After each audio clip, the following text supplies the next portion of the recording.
Telespectadores da TV Prevê, estamos iniciando mais um programa É Direito e hoje o nosso entrevistado é o Dr. Fábio José de Souza, que é mestre em Direito Constitucional, especialista em formação de educadores em turismo e advogado, e também professor universitário. Me acompanha nesse primeiro programa de 2012, nessa entrevista, a doutora Rossana Curione, que é juíza da primeira vara civil aqui de Bauru. Aliás, gostaríamos de agradecer a você, telespectador, pela excelente audiência no ano de 2011, esperando contar com vocês neste ano de 2012, com excelentes entrevistas como essa que nós vamos fazer agora com o Dr. Fábio. O Dr. Fábio veio aos nossos estudos para falar sobre comércio eletrônico, sobre leilão virtual e também compras coletivas, que é um assunto que interessa a toda a população. Dr. Fábio, comércio eletrônico no Brasil tem crescido bastante, né? Mas também tem crescido os problemas jurídicos envolvendo essa área. Como que está a situação hoje, Dr. Fábio? É verdade. Primeiro eu quero agradecer o convite, a oportunidade, ao professor Saída, à professora Rossana. É uma satisfação participar do programa. É exatamente essa situação, né? O comércio eletrônico é uma realidade, o comércio eletrônico cresceu muito e, lamentavelmente, as consequências também surgiram e algumas consequências negativas, que inclusive têm promovido um número de processos ajuizados e os fóruns, de modo geral, as ações estão em trâmite. Eu deposito um pouco nisso, às vezes até na falta de uma certa paciência, uma falta de cuidado, muitas vezes, do próprio consumidor, ao decidir pelo produto, no prazo de entrega, que de repente ele não atenta, mas isso está disponível. E o outro lado, que muitas vezes a empresa, o fornecedor, não deixa isso muito claro. E quando falta informação, isso, claro, que complica a relação de consumo. Fica uma situação que acaba tendo um desgaste, tem uma situação que o consumidor não aceita, ele colocou uma programação para receber ali num determinado prazo que ele estabeleceu ou que ele não entendeu ou não estava claro e o produto não chega. E depois ele acaba criando uma situação, ele não recebe mais esse produto, ou ele recebe, mas ele acaba procurando o fórum, o juizado especial civil, para propor uma ação de indenização por danos morais, e ele alega o constrangimento, um desgaste nessa situação toda, e que isso acaba parando, saindo do controle empresarial, né? Esse aspecto é um ponto negativo. E o outro que eu vejo que poderia ser evitado, a empresa ouvindo também o consumidor. Quando isso acontece, acaba facilitando esse relacionamento entre a empresa e o consumidor. Muitas vezes é um problema de um parceiro, de uma questão de logística que a empresa conta. Nós tivemos no ano passado a questão da greve dos Correios, né? Muitas empresas são parceiras dos Correios, né? E com isso, quando os Correios estavam em greve, atingiu inclusive uma data importante, o Dia das Crianças, né? Claro que quem fez compra por um site ou, enfim, utilizou o comércio eletrônico, os produtos chegaram ou chegaram atrasados, né? Pode ter ocorrido até algum problema em não ter sido entregue, mas por conta até do que envolveu uma outra situação de logística mesmo. Um fato de terceiro, né? Um fato de terceiro, um fato novo, muitas vezes não esperado. As empresas, de repente, não estavam preparadas para, de repente, a greve dos Correios. E como que o consumidor, quais seriam, em linhas gerais, né, para o nosso telespectador, o que ele deve fazer ao comprar, ao contratar pela internet? Quais são os cuidados que ele deveria ter, doutor Fábio? Doutora Rossana, o que eu vejo assim, a primeira preocupação é assim, decidir por um site que não tem, acho que, muitas opções assim no primeiro momento, principalmente para quem está realizando as primeiras experiências com o comércio eletrônico, as primeiras compras. Sites de empresas mais conhecidas. E como é que ele sabe Então, que a empresa que ele está se relacionando é uma empresa idônea? Então, o primeiro ponto é consultar, obrigatoriamente, ou deveria ter, se não tem já é um indício de que alguma coisa não vai bem com aquela empresa, é localizar no site o número do CNPJ da empresa. Então, quando ele identifica no site o CNPJ da empresa, ele faz uma consulta imediatamente no outro site, que está ali ao lado dele para ele consultar, que é o site da Receita Federal. Então, ele consulta receita.fazenda.gov.br. né? E ele coloca o número do CNPJ dessa empresa onde ele está pretendendo comprar e consulta. Para saber se essa empresa está ativa ou não. Se a empresa está ativa, se o CNPJ já aparece com uma certa restrição, ou não aparece, ou o número o endereço que está ali também já tem uma certa dificuldade de não localizar o endereço que estava no site. Então, enfim, já tem algum indício de problema. Indício de que isso tem um problema. O outro que eu aponto assim que poderia ser feita a consulta é consultar o site da Fundação Procon de São Paulo. Então, Procon, lá nós temos rankings, inclusive os rankings dos os piores, etc. O ranking tem um ranking assim bem aberto, né? Os piores, as empresas que não atendem, empresas que estão deixando de, pelo menos, um cuidado com os produtos que estão fornecendo, fabricando, os serviços que estão sendo colocados à disposição. Então, consultar o Procon pela internet também na hora. Simultaneamente, ele pode ali, antes de fechar a compra ou a contratação do serviço, consultar, por exemplo, procon.sp.gov.br. E surgiu, já nos últimos anos, um outro site que as pessoas aprenderam, né? Que não é estatal, não é estatal. Mas segundo consta, é um site que aí, levando isso em consideração o ranking deles, para a questão de classificação das empresas, exatamente. etc, As empresas estão também sendo apontadas como aquelas que atendem, aquelas que não atendem, os produtos que estão gerando problemas para os consumidores, os serviços que não estão sendo disponibilizados. É o site do Reclame Aqui, reclameaqui.com.br. Então, o consumidor, tendo um pouco de cuidado nesse momento da escolha, em que ele está comprando ou contratando, ele tem, pelo menos ali, algumas cautelas, umas providências preliminares que ele pode depois... Alguns problemas que serão evitados, com algumas cautelas pequenas, vamos dizer assim, né? Pequenas. E que ele não tem custo, porque consultar o CNPJ, ele consulta ali do próprio equipamento dele. E hoje quem não tem um computador em casa, tem as lan houses, o local, né? Algum amigo. Um amigo. E se ele está fazendo a opção pelo comércio eletrônico, significa que ele tem um acesso. De alguma forma, ele tem um acesso. Agora, doutor Fábio, por exemplo, os grandes magazines possuem já também o seu site de compras através do comércio eletrônico, né? E quando você vai fazer uma compra, né, espera-se a entrega do produto e, importante, a vinda também da nota fiscal, não é isso? Correto. Só que tem sites em que as pessoas costumam comprar, o chamado Mercado Livre, que não tem a nota fiscal.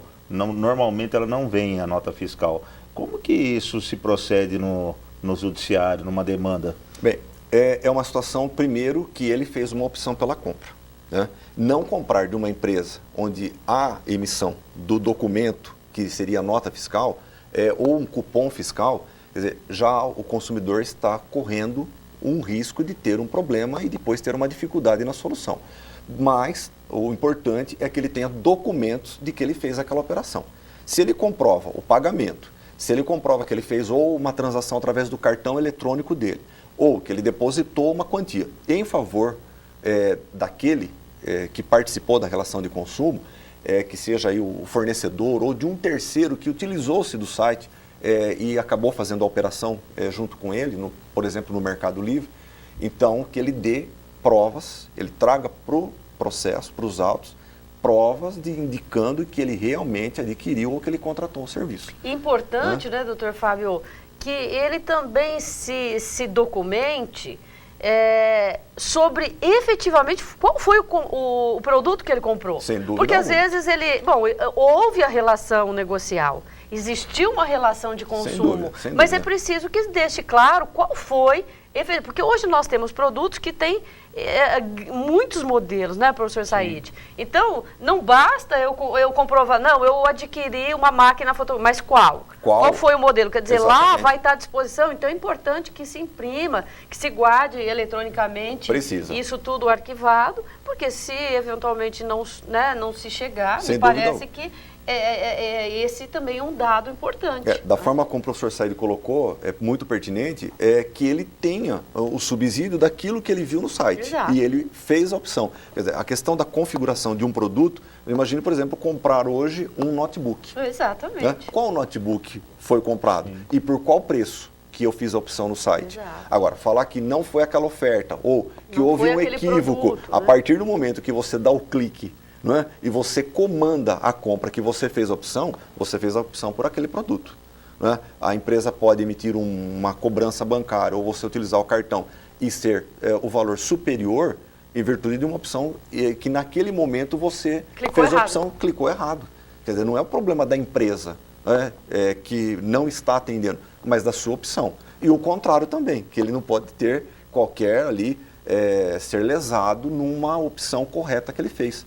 Né? Eu acho que é importante ele realmente se cercar. Se ele não quiser imprimir, que ele copie, cole e deixe para o momento depois se precisar, porque esses são os documentos que eu me referi agora, que deverão ser levados ou ao PROCON ou aos juizados especiais, para que isso seja feito. Então vamos deixar bem claro aqui para o telespectador que ele precisa também, né, quando for efetuar alguma compra, né, exigir do vendedor essas especificações do produto, né? Sem dúvida. Porque muitas vezes os comerciantes que atuam no comércio eletrônico não deixam bem claro nos sites, né, quais são essas especificações. E isso pode confundir um pouco o consumidor, Pode. né, doutor? E aí, professor Saída, aproveito para deixar um ponto que acho que é importante, como a doutora Rossana colocou. Se o consumidor perceber que essas informações não estão claras para ele, consumidor, é melhor ele perder aquela oportunidade, até pelo preço, e não comprar aquele produto se ele tiver dúvida, ou contratar um serviço.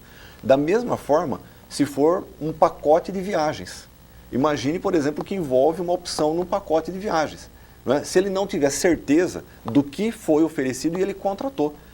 Tinha um deslocamento terrestre, o deslocamento aéreo estava incluído, o padrão, né, o que foi colocado nos requisitos de uma unidade no hotel em que ele contratou, o apartamento, a categoria. Né? Então, são detalhes que o consumidor precisa ter isso muito claro. O Código de Defesa do Consumidor deixa isso como direito básico, a informação clara, adequada para o consumidor. Porém, se ele não tem não conseguiu estabelecer uma confiança, uma credibilidade, é melhor ele não fechar.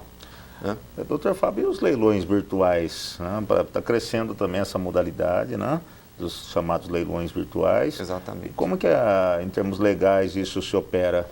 Então, os leilões precisa ter assim, uma transparência muito grande. Né? As empresas de leilões acreditam assim, que há uma preocupação. E para constatar isso, eu identifiquei recentemente que um consumidor contratou um profissional de tecnologia de informação, né, alguém da área mesmo de sistemas de informação, para comprovar que um determinado site não estava atuando corretamente. Ou seja, alguns consumidores estavam sendo lesados através das manipulações. Então, isso não pode. Se o consumidor tiver o indício, a dúvida de que algo ali não está indo bem, Está viciado, e que ele está viciado, e que eles têm alguns perfis que foram criados ali, perfis falsos, que foram criados para concorrer com ele, né, e que são manipulados pela empresa do leilão, isso é uma situação muito séria e muito grave. Né? Eu, por exemplo, não gostaria, por exemplo, na questão das empresas serem questionadas, uma questão de credibilidade. Né? Elas se colocaram para aquela atividade, as pessoas estão confiando nos leilões virtuais, então deveríamos zelar para que isso ocorresse com harmonia, com boa fé, com práticas de relações de consumo. Dentro né? do processo, exige-se hoje, os tribunais, né, tem que se fazer uma habilitação perante os tribunais, né, com uma documentação lá, as exigências, aí se publica isso no Diário Oficial, né, para se saber que aquela empresa então está habilitada para que possa atuar. Mas sem prejuízo disso, se eventualmente... Então, todos nós estamos sujeitos a qualquer coisa. Se tiver a legislação pertinente, não é porque ele é virtual que se admite. Né? Então, eu falo na área do judiciário, que a gente atua, da mesma forma. Se habilita, então tem todo lá um provimento que estabelece quais são os documentos necessários. Há necessidade de se passar por isso, por essa prévia habilitação, a publicação pelo Diário Oficial, e aí, em tese, aquelas empresas estão habilitadas a realizarem os leilões virtuais nos procedimentos. Mas aí não deveria, né, doutor Fábio, doutor Rossana, não deveria haver um mecanismo de controle, inclusive estatal, tanto da Receita Federal com relação às empresas que estão habilitadas em participar do comércio eletrônico, quanto com relação aos leilões, como a doutora Rossana colocou, que é necessário uma habilitação prévia, não deveria também ter um site informando, olha, essa empresa está habilitada ao comércio eletrônico pela Receita Federal? Não, correto. Elas estão, isso não tem problema. Mas a minha preocupação, eu coloquei uma outra... Quando o senhor colocou do CNPJ, ocorrem muitos casos de você verificar o CNPJ da empresa e o ramo de atividade dela não bater com aquilo que ela está comercializando. Não, esse é um problema. Certo? Quer dizer, deveria estar corretamente adequado até para não ter qualquer conflito, inclusive com os órgãos oficiais, por exemplo, a Receita. Certo. Entendeu? Quer dizer, o ideal seria, então, uma regulamentação estatal nesse sentido, né? Também. Tanto do comércio eletrônico quanto dos leilões, para que as pessoas que se interessarem pelo serviço, tá, tenham um grau de confiabilidade. Olha, isso aqui está certificado pela Receita, uma empresa está habilitada a realizar comércio eletrônico, certo? Ou mesmo os leilões, como a doutora Rossana colocou, que há uma exigência, inclusive publicada em diário oficial, para que haja confiabilidade, né? Exato, a questão da assinatura digital, a certificação, quer dizer, é exatamente isso. Certo. Outro problema que nós estamos enfrentando também, doutor Fábio, está crescendo bastante, são as compras coletivas, né? Quer dizer, está aí na imprensa comentando bastante que as compras coletivas podem dar um ganho significativo para as pessoas, né? Porque os preços ficam bem mais atrativos. Exato. Mas também, por outro lado, podem ocorrer problemas, né? Desgastes nessa relação aí, né? Coletiva. Como que o judiciário também vem atuando com relação aos problemas que têm surgido nas compras coletivas? Lamentavelmente, já chegaram as primeiras ações envolvendo as compras coletivas. As compras coletivas, na nossa realidade brasileira, são novas, mas já estão experimentando questionamentos no Poder Judiciário. Né? Por conta do quê? Por conta de que todo aquele que participa de uma compra coletiva sabe que poderá não ser concluído de acordo com o valor que foi oferecido para ele fechar, né, e receber o seu cupom daquilo que envolve a compra coletiva. Ou seja, se nós temos lá um preço X, se nós conseguirmos 20 consumidores. Exatamente. E se não atingir? Ele tem que ser imediatamente devolvido o dinheiro. É um problema que muitas vezes as empresas demoram para devolver esse dinheiro. É um questionamento. Porque quando você faz a sua adesão, imediatamente você tem que pagar. Você faz e adere e paga. E paga. E aí o dinheiro não com a mesma rapidez, o dinheiro, esse é o número, as reclamações do que eu tenho lido a respeito, do que eu tenho constatado, esse é um ponto que tem sido batido no Poder Judiciário, a devolução dos valores. Por não preencher o... Exatamente. E essas informações são colocadas, são informadas nesses sites de compras coletivas? É a mesma situação. Exatamente iguais. E quem controla essas compras coletivas, doutor Fábio? Também existe algum organismo ou ficou Existem alguns, por conta da questão do e-commerce, tem alguns canais para isso. Mas é uma empresa que tem que estar funcionando corretamente, fazendo via internet. E uma outra coisa que pode acontecer também, só para depois o senhor seguir aí, o que pode eventualmente acontecer é se colocar a disponibilidade e depois muitas pessoas aderirem e não terem a organização, a logística, a capacidade para fornecer, que acho que é uma coisa que também pode acontecer. A partir do momento que o empresário, né, a empresa, coloca essa promoção, por exemplo, disponibiliza e eu, como outros consumidores, cada um do seu equipamento, adere e faz a compra, também deseja participar depois. E aí ele tem que estar preparado para o número, independentemente do número. Então ele que delimite claramente qual é o número que ficou delimitado. E aí poderia até dar um dano moral, um dano material, né? Juridicamente, o consumidor, no caso aí, de não receber o produto porque ele não tem estoque suficiente, ele pode acionar e exigir, certo? Ou a devolução do recurso com correção, ou então o produto em si, né? Exatamente. Ele pode pedir que ele não deseja nem o dinheiro, ele quer que realmente aquilo que ele contratou, que ele comprou, ou o serviço que foi contratado, seja disponibilizado para ele. E a justiça, doutora Rossana, tem meios de fazer isso acontecer? Não, os mecanismos são os mecanismos de uma compra real, né? Sim. Então, dependendo do pedido que a parte fizer, nós vamos analisar a pretensão e responder na mesma medida. Então, via de regra, né? São dois pedidos, ou a devolução do valor corrigido a partir do momento do desembolso, Exato. ou que uma obrigação de fazer, que seria, então, se Entregar. determinar um prazo para a entrega daquele bem que foi mencionado no site que deveria ser disponibilizado. E acontece muito, doutor Fábio, de empresas, por exemplo, virtuais sumirem do mapa? Então, aí vai a credibilidade. Né? Se não consulta o CNPJ, não tem um pouco ali de subsídio de informações, até para consultar nas compras coletivas, essas empresas estão honrando os cupons que foram disponibilizados? Né? Existem reclamações dessas empresas? Aí nós vamos lá para o PROCON, para o Reclame Aqui, né? Exatamente. Sim. Exatamente. E algumas empresas já estão sendo condenadas porque disponibilizaram e não cumpriram. Por exemplo, a oferta de qualquer produto. Eu não consegui comprar depois, ou um serviço que eu fui para executar no momento da execução e, de repente, a empresa se recusou. É o outro problema nas compras coletivas. De repente, a empresa que promoveu a compra coletiva fez a parte dela, foi corretamente, porém, na hora da execução, aí quem estava participando cria dificuldade para marcar um horário, cria dificuldade para um agendamento com uma data um pouco distante, tem uma questão aí, uma alegação de marcar com determinado prazo. Tudo bem, o consumidor precisa também estar preparado. Só que tudo isso precisa ser colocado no momento em que é oferecido. Só que uma coisa, a pessoa que quem tem o ônus, quem tem o bônus deve arcar com o ônus, não é? Perfeito. É uma regra, um princípio geral de direito.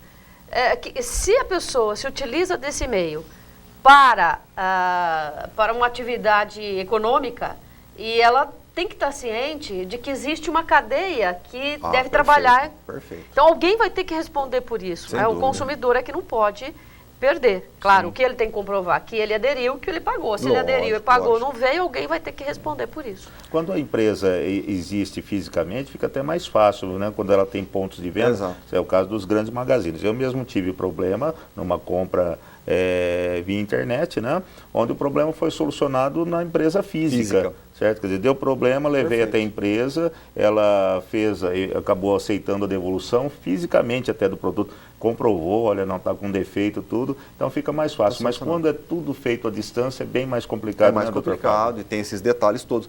E tem algumas situações que acabam acrescentando essa situação que a doutora Rossana colocou, que passa a ser uma questão da dor, da questão do emocional que os consumidores acabam alegando. Sim. Né? Tem situações que, na verdade, ficam na esfera de um aborrecimento. Né? Fica naquilo que é tolerável. Mas tem situações que a gente sabe Vão que além. vão além, passaram dos limites assim daquilo de por exemplo, de um pós-venda que não foi cuidado. Né? Sim. Ultrapassou esse limite. E a empresa acaba entrando, de repente, aí numa questão aí de uma gestão, uma falta de uma gestão desse cuidado, que acaba virando aí uma gestão de crise, naquela proporção, lógico, menor, mas com aquele cliente, que isso acaba numa outra proporção. Né?